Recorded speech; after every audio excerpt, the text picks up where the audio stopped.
Shalom, shalom, shalom. I'd like to start off this video by giving all honor, praises, and glory unto Yahweh, Ba'ashem Yahushai, Ba'ashem Kodash. Double honors to my teachers, the elder apostles, the elder bishops of Great Millstone, teaching and ruling well. Peace, salutations, and blessings unto the hopeful elect of the house of Israel.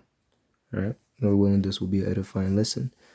And again, what brought about this lesson was a conversation that I had with an individual during my shift. Okay. As I was standing there, he kept on stopping by, asking me if I needed water. And I ended up telling him, no, I don't need water. At one point, I told him, no, I don't need water. I'm a soldier. He said, oh, you're a soldier? I said, yeah, I'm a soldier. He said, oh, for real? Because I'm a soldier. I said, oh, no. I told him, no, I'm a soldier, and mentally, I can endure, And basically, afterwards, we ended up talking. I asked him a few questions. When did he serve? Things of that nature. And then at one point, it flipped in the sense of when he was telling me, we need to prepare for war. That's what he was saying. Okay.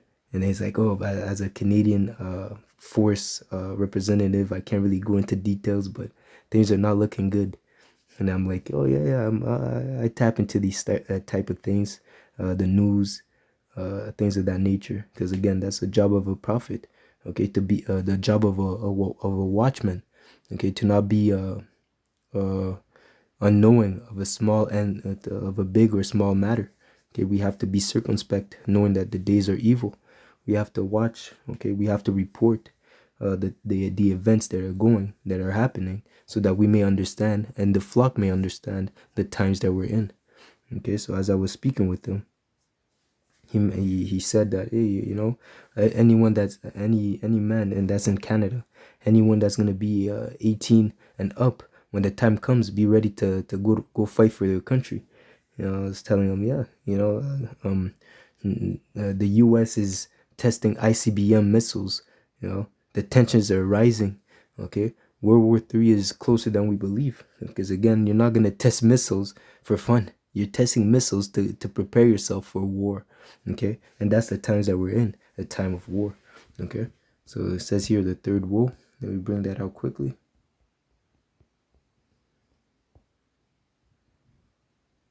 So it says here, Revelation 11 and 14, the second woe is past, and the third woe, and behold, the third woe cometh quickly. So the second woe represents World War II, and the third woe represents World War III, and it comes quickly. We're seeing the tensions rising between nations, and and we know that it says what, nations against nations. I'm gonna bring that out.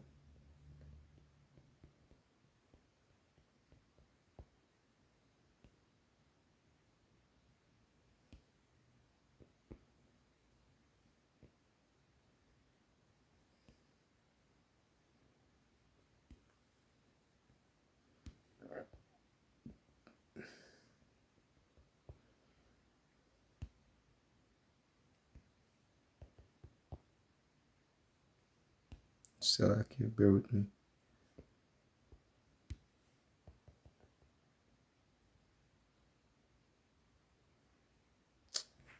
I believe it's Matthew 24. Let me see.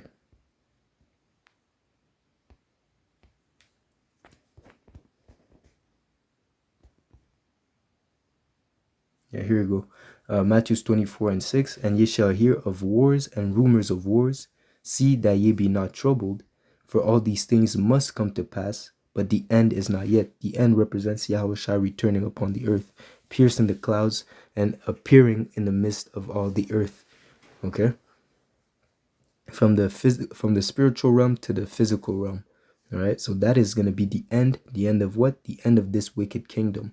Okay, but so all these things, all these prophecies have to come to pass, including war. Okay, and again, we are in the time of war. We are in the time, even if it's for the West, it's a cold war, because we're not actively in the war. Okay, in the sense that it's still proxy wars. Okay, the U.S. is still fighting proxy wars. Okay, but eventually the U.S. will have to have the U.S. will have to get his hands dirty and fight to protect his country, okay, his kingdom, okay. So it says here, for nation shall rise against nations, and kingdom against kingdom, okay. And there shall be famine and pestilence and earthquakes in diverse places, and all these are the beginning of sorrows. Okay, so the way that this individual is speaking, again, he's in the know. Okay, he says I can't go into details, but yeah, people need to prepare for war. And I was telling them the people are not ready. Okay, and that's what sparked another side of the conversation, is that the training that he had to endure. Okay, he was telling me that how he had to uh, flee from live grenades during his training. Okay, how he was getting shot at. Okay, how he had to sleep in the trenches. He was telling me that, and now he's like, when I came back after surviving those events, after surviving that training, I come back home, and I get pissed at my friends because they worry, or they get annoyed by small matters uh, that don't really matter. Okay, you see, he gets annoyed at the weakness of the man that didn't go through the adversity that he went through. Okay, and in a way, I understood him, because again, following after Yahweh Ba'ashem Yahushai, you have to prepare your soul for temptation. Okay, and like he could tell that I understood what he meant. He could tell that I understood what he meant. Okay, because even if I didn't get, well, that's another story.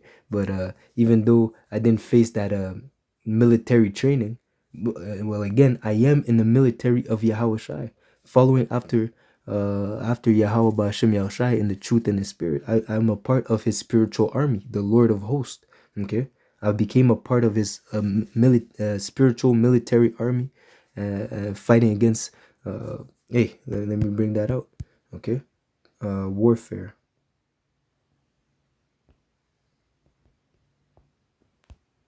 It says here, 2 Corinthians 10, and I'll start at 3. For though we walk in the flesh, we do not war after the flesh. So yes, we are at a war, but it's a spiritual arena. For the weapons of our warfare are not carnal, but mighty to the Most High, to the pulling down of strongholds, casting down imaginations and every high thing that exalted itself against the knowledge of the Most High, and bringing into captivity every thought to the obedience of Hamashiach. So again, yes, so in a way, I am a soldier. I am a soldier of Hamashiach, okay, in the spirit. Okay, so even though I didn't go through the physical turmoil of the army regiment, I went through a spiritual army training. Okay, facing adversities, and still remaining steadfast for the name of Yahweh Ba'ashem Yahushai. I speak for myself, and I speak for all those, starting with the elder apostles, that have been an example of endurance and perseverance for decades. Okay, pushing forth the name of the Lord, and resisting the ways of the world. Okay, being in opposition to the ways of this world. Okay, even to this day. You see. So yes, that's to say that this guy, he looked me in the eyes, and to the point where he had to say, yeah, he had to, he acknowledged me as a brother, basically, But there was a so-called Edomite. He looked like a so-called white man. Okay, but at the end, he had to pass me, and okay, brother, it was a pleasure meeting you. We'll talk again. So basically, that to say that, when him going through those that experience, he came back changed. He didn't see the world the same way that when you follow after Yahweh Ba'ashem Yahushua, you start hating the ways of the world. Okay, and you can't look at the world the same way, because now you know the correct way. Okay, and again, the difference between him and those that follow after Yahweh Ba'ashem Yahushua is that even the mighty men are gonna be in straits. Even the mighty men, their mental fortitude is gonna fail when it comes to the judgments of Yahweh Ba'ashem Yahushua, because they themselves do not have the complete answer. Even if they're mentally and physically on the level to overcome uh, different types of tribulation, the Lord is about to bring another level of heat upon the earth, man. Okay, the Lord is about to bring fervent heat upon the earth, and these individuals are not ready to face that fire. Okay, you see. But the elect of Yahweh Hashem Yahushua have been trained. They have been it says the faithful are found in the furnace of adversity, roughly paraphrasing. The just man is found in the furnace of adversity. Okay, so we already went through the fire. We understand that it's the Lord bringing those events to pass. Okay, so not only do we know the source, we know that we have to turn back to Him to obtain mercy in the time of wrath. Okay, you see, and that's an answer that the world will not have. As it says, wisdom and knowledge shall be the stability of thy time. Okay, so because of that knowledge that we have, we're gonna be stable, while the rest of the world is gonna be through. Okay, running around without answers, and at that time it's gonna be too late to look for answers. Okay, because again, there's such a thing as Jacob's the famine of the world, the famine of the word. Not only there's going to be a physical famine, but there's going to be a spiritual famine where the truth of Yahweh Hashem Yahushua is going to be hid. Okay, these people are not going to have free access to this knowledge anymore. Okay, whatever you have, that's what's going to help you. Whatever you have that's what you're going to have in the time of adversity. It's either, that's why it says to seek the Lord now while He may be found, and to build your relationship with Him, okay, while it is nigh, while the day of judgment is not here yet. Okay, you see. So let me see.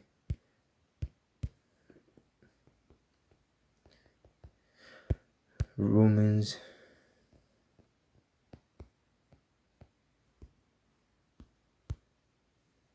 12:1, and it reads here, Romans 12:1, I beseech you therefore, brethren, by the mercies of the Most High, that ye present your bodies a living sacrifice, wholly acceptable unto the Most High, which is your reasonable service.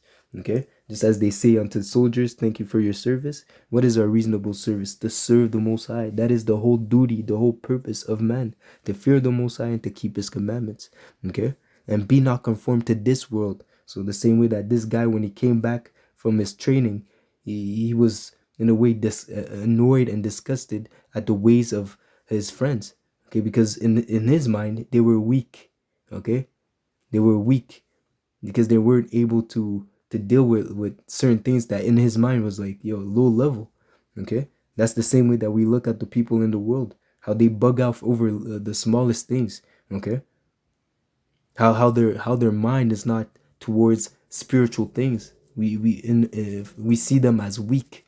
Okay, you see. But it says here, be ye transformed by the renewing of your mind, that ye may prove what is that good and acceptable and perfect will of the Most High. All right. So again, that's that transformation. Going through those trials and tribulations, seeking the Lord in truth and sincerity, reading and studying to show yourself approved. Okay, going in the highways and byways, walking in the fear of the Lord. Those are the things that make you a soldier of Yahweh Hashem Yahushua. Those are your reasonable service, and it's not like you're gonna be.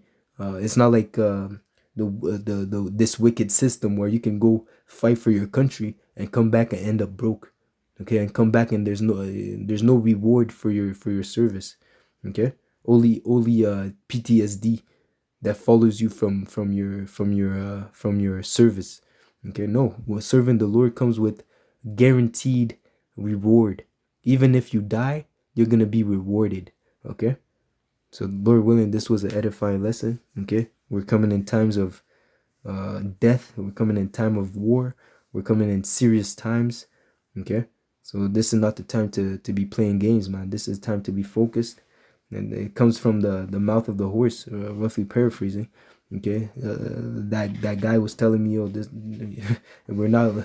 There's no peace is not in